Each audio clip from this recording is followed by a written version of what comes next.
তাহলে আমাদের কি কোনো জানের মালের মূল্য নাই? আমাদের অবস্থাটা দেখছেন আপনারা একটু? এটা কি আমাদের শাস্তি দিচ্ছেন আপনারা? আমরা কি আমাদের কি বিমানে টাকা কি কম নিছেন না আমাদের কাছে পেমেন্ট পাবেন? আপনি সাধারণ মানুষ, আমাদের কোনো দাম নাই না। এটা কি হচ্ছে? আচ্ছা ম্যাডাম আমরা আসি।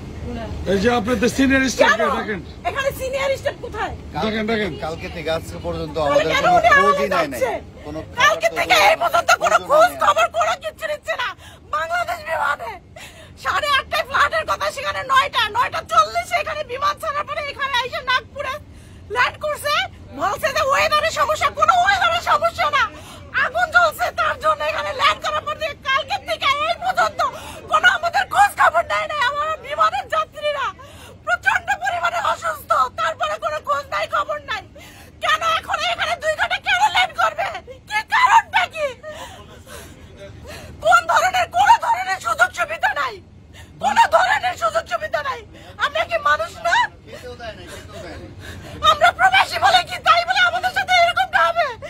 আমাদের বাচ্চা কাচ্চা পরিবার আমরা এখানে আসি পরিশ্রম করে, আমাদের কি কোনো দাম নাই? কেন বাংলাদেশের কি দায়িত্ব সরকারের কোনো কর্তৃত্ব নাই? ডক্টর উনিস কি করতেছে? উনি কেন এরকম করতেছে আমাদের সাথে? আমাদের পরিবারের সাথে যোগাযোগ করতে পারতেছি না, এখানে না ওখানে না, কোনো খোঁজও নেয় নাই। কোনো ধরনের না। বাচ্চা অসুস্থ, মেয়ে মানুষ অসুস্থ, এই দেখেন আমার অবস্থা হলো কি অবস্থা দেখেন আমার। প্রত্যেকটা যাচ্ছে, এই ধরনের হবে।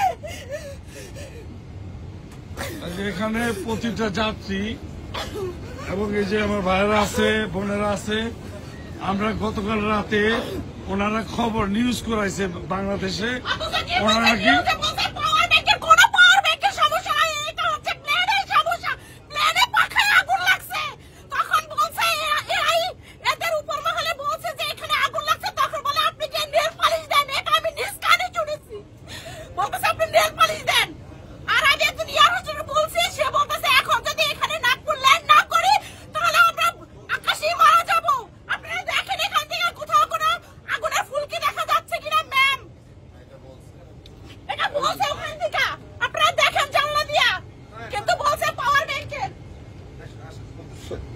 এখানে আমরা গতকালকে ফ্লু করছি বাংলাদেশ থেকে দুবাইয়ের উদ্দেশ্যে BG347। যা হোক, আমি নিজে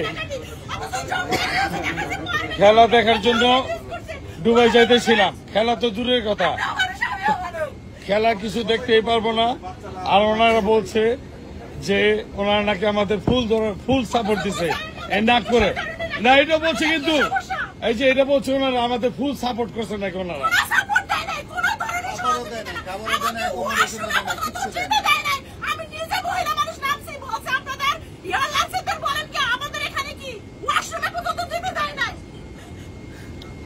যাকে হলো বাংলাদেশের বিমান যারা আসে,